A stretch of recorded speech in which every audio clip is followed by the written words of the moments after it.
All right, here we go. We are going to get into a little bit of what's happening in the produce market today. What are some of the turnarounds? There's been a little bit of a pullback on tariffs this week. And Dean, we have a new prime minister this week. Today on the Logistics Life.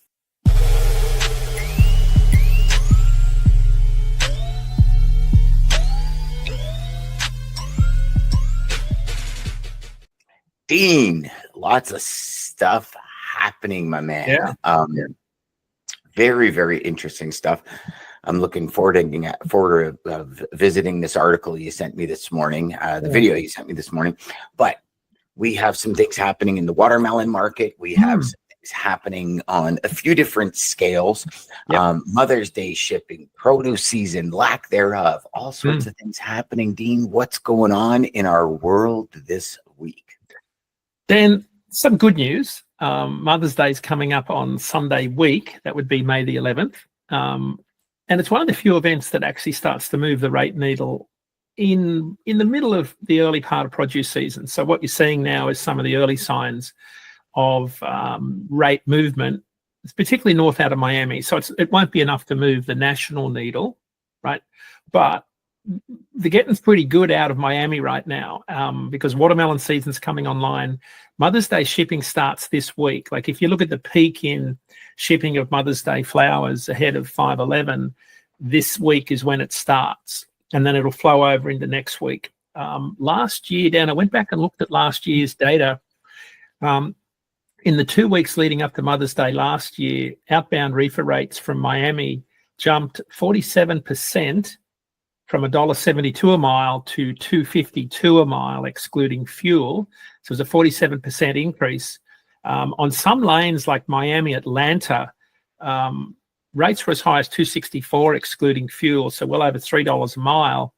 They were 80% higher in that 2-week period. So it's a really big surge in refrigerated spot rates northbound out of Miami in the 2 weeks leading up to Mother's Day, and then it kind of falls away, and the watermelon season that comes online early in southern Florida, works its way north as it gets warmer, is not enough to sustain high rates, because once you get to the end of Mother's Day out of Florida, rates start to taper off again because it gets too hot. So, and that's when the produce season starts to move a little bit further north into the southern Georgia region, and then you start to see meaningful volume. So we're in the early phase of produce season. What did it do for Canada last year, Dean? Can you pull up that data? What? Oh, sorry, I missed the start. From Miami to Toronto, like Miami to the GTA. Can you pull up that data from last year? Yeah, Miami to Toronto. There's loads out of Toronto. Miami, Atlanta today are up about $500 in the last few weeks. So that maps to what we're seeing. And they're almost about where they were last May. So let me have a look at Toronto lane for refrigerated. So reefer Miami. So if I look at 4,100, so 4,200, Dan, this week, last 7 days, 4,200 for the 1,500 miles. 4,200 divide 1,535. That's 273 a mile. That's all in. It's including fuel. 273 a mile. So last year, Dan, it peaked at 4,700. So we're probably roughly $400 lower than where May ended up last year. So we're on the cusp of heading in the same direction. Rates look a little bit better than last year, though, as I look at the trend lines overlaying each 2 years. It'll be interesting to see what it is this year, since a lot of Canadian carriers' lanes have shifted. Right. Right, with tariffs and companies saying, okay, we're not importing this anymore, as we were talking about last week, not to beat the dead horse, but just with the goalposts moving all the time. Yeah, we've seen a large amount of Canadian companies, a large amount of carriers shifting the lanes that, like we talked about over the last little bit. So I'd like to track that, because it would be very interesting to see the cost allocation versus carrier destination, right? I have a feeling there's going to be a few more carriers running miles to get to Miami to get back to Canada. It's probably going to be a little bit of a crunch. So I'd like to see, I'm going to keep an eye on this and see how it transpires over the next minute. So that's, Dan, you raise a good point. I've just gone back and pulled up the last 5 years of Miami, Toronto. If I give you the Mother's Day peaks over the last 4 years, so in the pandemic, it was $4.04, 2022. 2023, $3.18. Then it dropped to $2.79. It's down to a monthly average of $2.16, but it's going to have some highs this week to drag that up. So it's interesting, Dan, you're spot on. Rates are dropping over the longer arc of time. That may well reflect what you're talking about.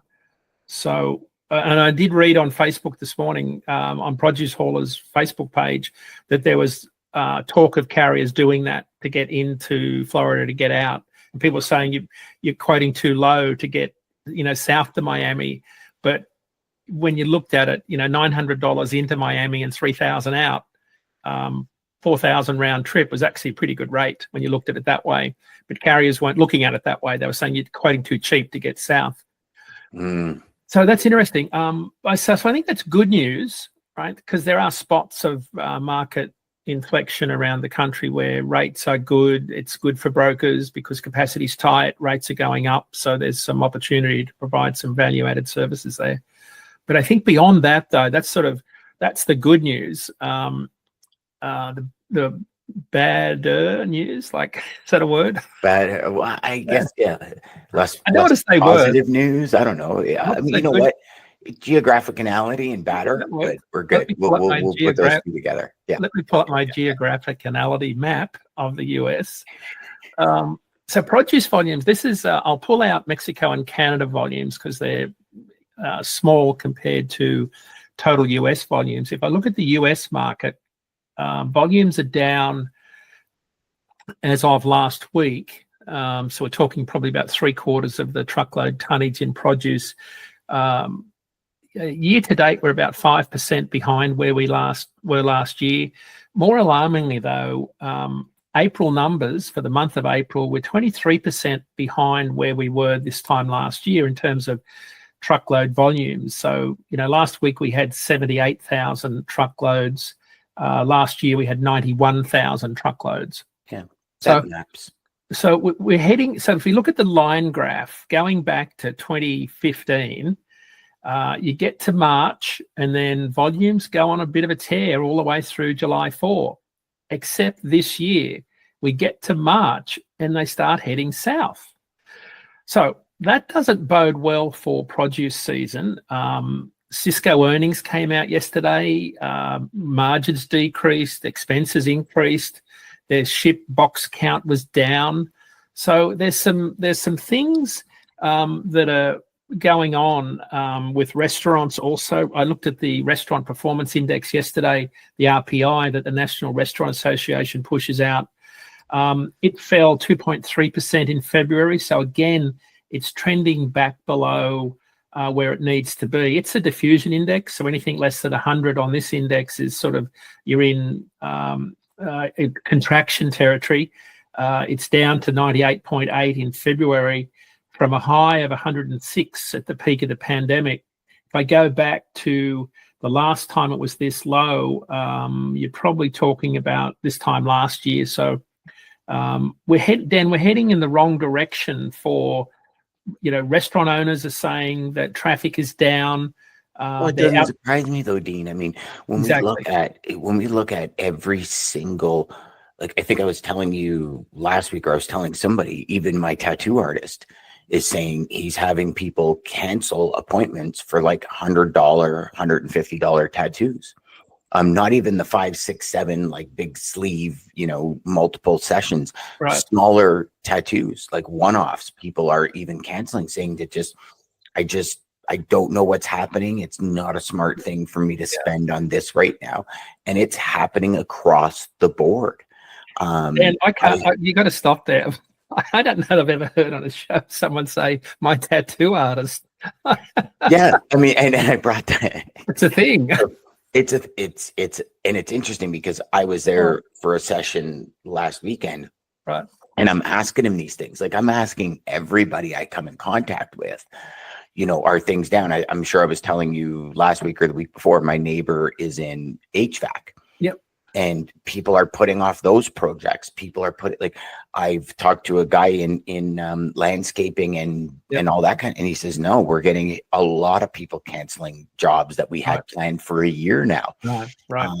Like it's just everybody's kind of pulling back. So it doesn't surprise me that restaurants are being pulled back. Recently, they had a Boston Pizza. First time I've ever seen a Boston Pizza close. This one has been around. Really? At least 20 years since I've been here.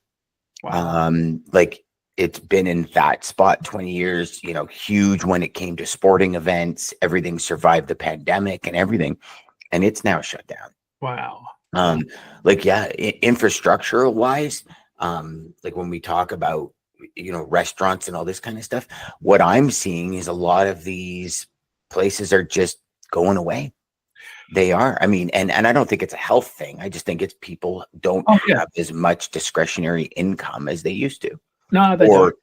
Fearing for what could be in like 3 months, so they're just not spending it, right? Yeah, and I think that a lot of people live beyond their means. So you're seeing credit card delinquency numbers start to rise, and so Dan, I mean, keeping on the theme of produce, the USDA came out with some data last week that adds to this sort of decrease in volume that we're seeing. And I guess where I want to land with this is produce season's probably not going to deliver this year the sort of volumes that we typically see that moves the rate needle up on July 4 that we typically see. USDA came out last week and said China cancelled pork orders of 12,000 tons, a shipment of 12,000 tons of pork. Most of that goes out of Oakland, California. It's the number one reefer export hub. So you've got 12,000 tons of pork, wooden pulp, paperboard exporter. There's been a cancellation of 6,400 tons of exports to China, now sitting in a warehouse. Another exporter said there was a 9,000 metric tons of product are on the water, expected to arrive May 13, facing the threat of costly diversion to Chinese bonded warehouse or to other countries as China refuses those imports.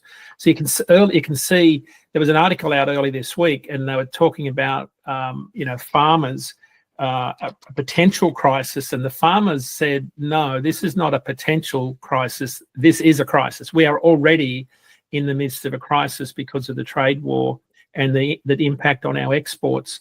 So if you add exports into the mix and you look at domestic truckload demand, all you see is down the road volumes falling amidst this uncertainty and this sort of trade war that's going on. This takes time to recover from that. Even if we got over this week and suddenly we're all back to normal, it would take the rest of the year for the market to recover, I fear.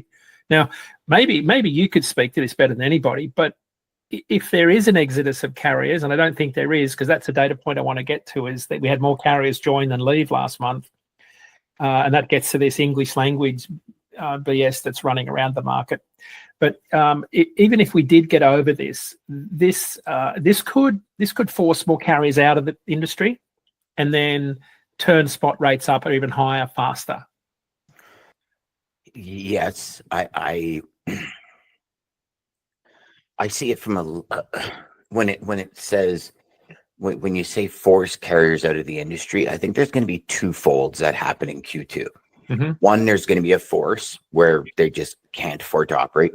And number two, and I think this is going to be the bigger one. I mean, I sent you the article where, so let me rephrase this a little bit. There are companies spending money, right? Mm-hmm. Like when we look at it, we had a $2.2 billion deal for UPS to buy Andlauer Transportation, ATS, right? Huge pharmaceutical company in Canada. For a company in this market to spend $2.2 billion, I think is a good sign. Meaning they've watched their costs, they're willing to invest, they know there's a future. That's one fold. The second fold is companies that are just saying, you know what, not worth it anymore. I'm done. I'm going to either close up shop or just liquidate, sell everything. I've made my millions. Like I look at this going back to the 2008, 9, 10 kind of debacle. The owner that I was working for came to me and said, "Hey, Dan, I've made some decisions. I've made my money. I'm not interested in living through this next piece where it's ups and downs and I could lose, I could win. I've made millions. I'm done. I'm good. Yeah. I'm going to go golfing. I'm going to do what I want to do." So I think there's that piece of the puzzle that maybe a lot of us either aren't paying attention to or aren't even looking at. Right. Is like, we had it a couple of weeks ago. There was a few companies that went out where the owners just said, "You know what? Yeah. No, I'm not interested in dealing with the goalposts moving all the time." Yeah. You know, trucking is a very low margin industry. Like, call a spade. You know, when you're talking 35, 40 points, when you're talking Walmart won't put anything in their store when they're not making 50% margin on it. You know, Costco's 35 minimum. They will not make less than 35% to put product in their stores. You know, Canadian Tire, I think, is in the Home Depots of the world. I think they're upwards of 35, 40% as well. So we have a lot of these corporations that demand these serious margins. Trucking, you know, if we're 8%, we're like, man, we had a great year. Right. From an asset-based perspective, from a logistics, you know, 3PL, 4PL perspective. Nowadays, if you're in the neighborhood of 15%, you're doing great. I mean, back in the day, it was 35%, 35%. There was, you know, and then you had obviously US exchange rates and Canadian and blah, blah, blah that came into that. But anyways, long short of it is, I think we're going to see 2 to 3 paths in Q2 and running into Q3, especially since most of the people I speak with have already agreed. Like, there's no big Q4 push for profit, right? It's not like it used to be when I first got in the industry. I mean, I think 70% of my margins were Q4. Yeah. Easily 60, 70% of my annual profitability came in Q4. Dan. That's amazing. It was literally, Dean, it was one of these things where for the first 10 to 15 years of my career, I knew no matter what happened, I'd make it up in Q4. Right. Like, it was the nature of my business. It was the nature of my customers. I mean, I had I had the 2 largest Christmas rep as customers. So obviously that's a Q4 thing, right? But I think most of us, and by all means, love to hear from people in the comments, but I think most of us, Q4 was like, regardless of what happened, we'll make it back in Q4, which is non-existent now. Right. So I think as we push through these perils, if you will, for what's been going on in our market over the last couple of years, I think it's a point where a lot of people are just going to be like, I've had enough of this. Yeah. You know, cash out, sell their business, sell their book of business, whatever the case may be, and move forward. Yeah. Dan, I think to that point, so Werner earnings came out yesterday, operating ratio 99.5%, right? Total truckload revenues down 8% year over year.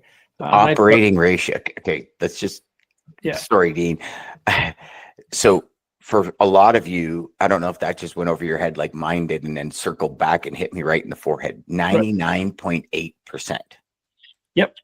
Okay, which means, so for everybody listening, an operating ratio in a company means Warner is making 0.02% profit. Yeah. Okay, so as a business owner, as somebody that has their house mortgaged or whatever, 0.02% margin. Yeah. Is that really worth being in business? You're almost better to go get a job somewhere at like, McDonald's, because you're guaranteed at least your pay coming in, right? Yeah. So like, think about that for a second, Dean. Companies like Walmart say, I want a minimum of 50% margin, and we're operating at 0.02. And here's the kicker to all of that. Without us, Walmart doesn't have their product. Right. Without trucking, right? Yeah. Now, I know Walmart has their own fleet, so maybe that's a very bad example, but you understand what I'm saying. Without companies like Warner, a lot of companies can't sell a product. Yeah, they have. And we're making 0.02%. Well, so operating ratios, there have been times when they've been over 100%. Like companies aren't making money. Werner's got a exposure to the Mexico border deal, a lot of disruptions down there, a lot of. I just think companies like this have a lot of assets. You sort of say, why would you do it? Well, when you're committed with so many trucks and assets and you're on the stock exchange, like it's hard to, this is a really tough business, but I think it underscores how hard Q3 is going to be, because we're heading out of Q1 on the way down when we should be on the way up in terms of outlook, earnings, profitability. Operating ratios should be much healthier. But now, Dean, would and I'm sorry to interrupt you. I apologize. Yeah. I want to make sure everybody watching and listening understand that downward spiral, could that be because of the pull forward that we saw in Q1? So obviously volumes are down. Or are you talking year over year? Yeah, no, part of it. I think part of it is the pull forward. It's also the impact of weather. It's the uncertainty, right? So it's the impact of the pull forward, I think, for people that have an exposure to retail sales, customers in the retail space. So yes, a lot of that has been moved, but we've been moving record volumes since September last year. So yes, that's definitely a factor in it. But softer volumes started in March, right? So we started to see volumes pull back in March. Even though there's a flurry of activity to move things, generally all of your leading indicators around, manufacturing and domestic manufacturing in particular, early produce numbers weren't delivering the sort of volumes that you'd normally see when you come out of the deep part of winter. So we also had cold weather in early January, which was a bit of a lift in terms of rates, but it also disrupted production. So I think what you're seeing are the early warning signs of large truckload carriers' struggles to maintain profitability and volume in an environment that's increasingly uncertain, which gets to your point, Q3, where you used to make most of your money, is probably not going to be peak season for a lot of carriers this year. It's going to be a really tough year. So that's sort of, I wanted to sort of land on that, because if you come back to produce season and Mother's Day, there'll be a surge in volume and rates up until May 11, but then things fall away really quickly. And I think that's what you'll see this year. There'll be rate inflections. There'll be tightness in capacity on certain lanes around seasonality. This year will be very interesting though, and maybe this is worth talking about, is we've got International Road Check Week happens the week after Mother's Day. So what you could see, and what you normally see, is you'll see a big surge in spot rates around Mother's Day, and then carriers take time off the week after because it's International Road Check Week. Capacity tightens, fewer trucks on the roads, rates maintain that higher level. So we could see a 3-week period here where capacity is tighter, rates are higher. The thing that I'd be watching for is, do we see rates then drop way back down after Road Check Week and return to normal? That's when you know that the market is still trying to find equilibrium. And now let's play another scenario. If we get to after Road Check Week and rates remain elevated and keep going, that tells you that we've had a significant number of capacity leave the market so that it becomes much tighter more consistently. My money's on rates dropping way back down after Road Check Week. They'll normalize again because, and here's the data point that's absolutely staggering, Dan, the number of carriers that left the market in April, as of today, is 7,500. So we had 7,500 leave. The average carrier exits over the last year has been around 7,000. So we had 7,500 leave, but we had 8,500 join. Really? Let that sink in. So now get to my comment about all of this ridiculous talk about drivers having to speak English. Right, this whole, it's an asinine argument because they're not the ones hauling cheap freight, right? Necessarily. We just had. You said the FMCSA has had this rule and regulation, and because when I saw Drew, a friend of mine from Crossdock, shout out to Drew, sent it to me, and I'm like, "Come on, are we really going there?" And you're like, "Well, the FMCA's had it for." I'm like, "What?" And don't get me wrong, I understand it because if you're dealing, it's like if in Canada, if you go to work in Quebec, you should expect to speak French to customers, right? AKA when we go to a shipper, that's a customer. When we go to a receiver, that's a customer. Like let's understand the relation here. You should expect to speak French. If you don't, then you're going to get like, you're like really beat on, not in the physical sense, but from the Quebecers that are like, this is our language, speak it. And I'm sure you've been there. I know I've been there. Where you're dealing with somebody, you know, big one is like customer service for a lot of the big phone networks. You can barely understand the person that's speaking. They barely understand what you mean when you're speaking. And it just makes the customer service experience that much more frustrating. Because I'm not calling customer service to say, hey, everything's running great. Thank you very much for everything. Like, you're calling for a reason, right?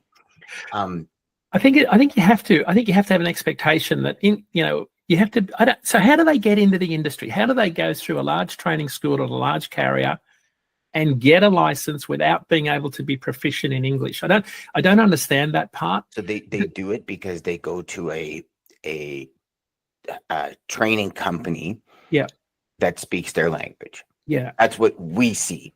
And I'll speak for Ontario because I'm directly in it. Right. So like for Ontario, for example, the majority of Ontario drivers are Punjab or some kind of Sikh from India. So they'll go to like a trucking training school in Brampton where they speak Punjab. So to get through that process is fairly easy. Not to mention a lot of the ones that are challenges, they speak the minimum amount of English to kind of get by. But when you speak with a lot of them, because I've asked these questions, because I'm pretty bold in my Q&A, like I don't take race or anything into it. A lot of them say, well, 99% of the time I'm by myself anyways. So what do I need to, I get there, I hand them paperwork, they understand what needs to happen just from paperwork. So these are the things that are coming back. But then also you have, crossing US Canadian customs. You have US customs agents, and just from somebody who's traveled and been in trucks, full transparency, US customs agents are assholes compared to Canadians. And this isn't a Canada US thing. It's not Dan's left, right, whatever, all this BS that's happening. It's just reality. Like, and maybe it's because I am Canadian, so I hand him my Canadian passport, like, hey man, welcome home. And you know what I mean? And I don't know what it is, but it's just, I mean, you ask the majority of people, they're going to probably tell you the same thing. I don't know if you Americans coming north can say the same thing about, I don't know. But when I look at it, I'm lucky. I'm an Australian, so I kind of get, I get a good deal both directions. Like, there you go. You get both of them saying, want some shrimp on the bobby, right? But then, so here's the thing: everybody's all riled up about this. The president's made an executive order. Suddenly, truck drivers should. So it was never an out of service issue. Like, so they wouldn't. So the new thing is the enforcement of an old rule, been around forever, but now we're going to put you out of service. The reality is we just had 1,000 more truck drivers join the industry than leave. So if the idea is that if we suddenly get all non-English speaking immigrant truck drivers off the road, suddenly things will improve. No, that's not how it works, because we just had more capacity join the industry than leave. So that means in this era of uncertain freight demand, what do we think is going to happen to freight rates? They're still going to remain down. They're still going to have downward pressure on them, because we've had more trucks than loads, and we were almost at equilibrium before the trade war started. Now we are definitely going to have more trucks than loads for probably the best part of this year. And that's where I think a lot of people miss they get spun up on the issues here in the US in particular on social media and forget the bigger picture. And that is, this is a free market and there are swings and roundabouts. We've been through a roller coaster ride. I think what's hurting people the most, Dan, is we've had 2 years of a really down freight market. I think it's grinding on people. I think it's wearing people out because they're not seeing any improvement, and they're grasping at things that might, help them see some light at the end of the tunnel. This trade war has started to put a real dampener on everybody's expectations, whether it's pharmaceutical, Delta Airlines, Cisco Foods, my wife's catering business, universities, Dan. Universities are cutting way back on expenditure, not because they haven't got a big endowment, because they don't want to be seen to be being extravagant and spending money on overseas money. to bring in international students. So when you multiply this across the entire community, what you start to see is freight demand fall away. And then you say, okay, this is what we needed. We voted for change. We want this to happen. But when we come out of this on the other side, we'll be much better. I'm not sure that we're going to come out the other side of this anytime soon, A, and B, that we'll be much better off. I hope we are, right? I hope we are. But right now, we have a free market with very low barriers to entry. I mean, having to speak English is not a high bar to have to meet, right? To be a trucking company. I think for some, I think for others, it's a massively high bar. Like, and I just look at it. I more look at it. I mean, you know me, I love education, right? I'm constantly learning new things. And I do know the English language is one of the hardest languages to get, right? Just because of all the context and all the different, you know, one word can mean 2-3 different things. Like there's all these things. And there's been studies on it where the English language is very difficult to learn. So I think if that goes, that barrier of entry is actually going to limit a lot of people, like, especially if it's enforced the way they're saying it's going to be enforced, right? Because the reality is you got a job to do. You're going to go from A to B and you're on your way to B and you get pulled over by DOT or MTO or whoever you're getting pulled over, whatever chicken coop you're in. Yeah. And now all of a sudden you're out of service because you didn't meet the qualifications of what it means to speak English properly. But they don't have the resources to enforce it, Dan. I don't think so either. That's why I was blown away when you said the FMCSA. I was like, what? How would they even enforce that? Like, I mean, but Dan, a lot of baby boom generation from my generation are illiterate truckers. Yes. Globally. Mm-hmm. So I don't know how this gets enforced equitably in a way that makes meaningful change. Because if you're talking about safety, and I hear some people talk about, they minority groups cause all the accidents. I can tell you categorically that English speaking, years of tenure, hair color, eye color, marital status means absolutely nothing when it comes to falling asleep at the wheel. Yes. You could speak 10 languages and still fall asleep at the wheel as someone who can't speak English. So when it comes to accidents and how people drive, the brain is the same. Now, you could argue that, well, if you can't read English, you can't understand, the educational piece. Dan, we were delivering sleep science education in Spanish 25 years ago. Like that's not a logical argument either. So the argument that suddenly our roads will be safer, that's BS, because English-speaking drivers crash every single day. Mm-hmm. I see them on the roads. I watch their behavior. It's got nothing to do with it. So I think Dean, I over the weekend, I threw the ball for my dog, tweaked my shoulder. Oh, I'd already, my snowmobile in the wintertime when I went off the cliff and didn't look at the other side, tweaked my shoulder. So I just kind of retweaked it. Sunday night, one of the worst sleeps I've ever had. Right. I fell asleep 3 times on the way to work Monday morning. Ooh. And it was literally to the point where I'm waking up and I'm halfway in oncoming traffic and I swerved back. Literally got to if I wasn't, it started about 3 minutes from the office or I would have turned around.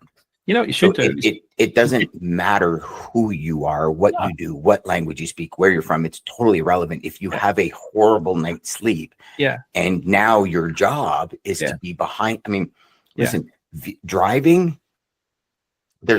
I see it as twofold. One fold is you get in this zone and all of a sudden you're at delivery and you didn't even know how you got there, kind of thing. Yep. And the second piece is if you're tired, the sun's coming in, there's the hum of the road, it's comfy, it's cozy, and all of a sudden I'm exhausted. Yeah. And to the point where when I was on my way home that day, it happened again. Yeah. And I got the windows open, I got the music blaring, I stopped for an energy drink and nothing was working. Nothing. Right. And I slept like a baby that night and I'm good now. It was just a bad night. It was a bad day. And if I was behind the wheel all day, something would have happened for sure. Because at that point, you're already halfway to destination. It's not like you can call in sick. Right. Like it's a lot of these things. And then there's probably upward pressure from the company to get to delivery and get the reload and there's all these other things in the full view of scope. When I go to Quebec, I don't speak French, but I know what a stop sign looks like. I know what ice looks like. Like so when I go to Europe and I drive around France, I know what a danger sign looks like, but I can't read French. So this argument that, oh, you've got to be able to read English to read what a stop sign's saying. No, that's not how the brain is wired. No. Now, are some people so bad at this that they don't get that? I'm sure there are, but there are 10 times more car drivers that are even worse than that when it comes to truck drivers. So this is not just a truck driver deal. And I think it's a poor attempt to try and marginalize a sector of the industry in the hope that it's going to improve things. It won't. It's too small of a number. And I think those that were in this category, I think they're probably already gone because they knew it was coming. It's a bit like Mr. Ding that controls 70% of the US fireworks imports. In fact, 90%, 70% of the world supply. He doubled his imports of fireworks in November immediately after the election, knowing what was coming. So I think there's been a lot of that. I think a lot of people that saw this coming after the election have probably already made the move.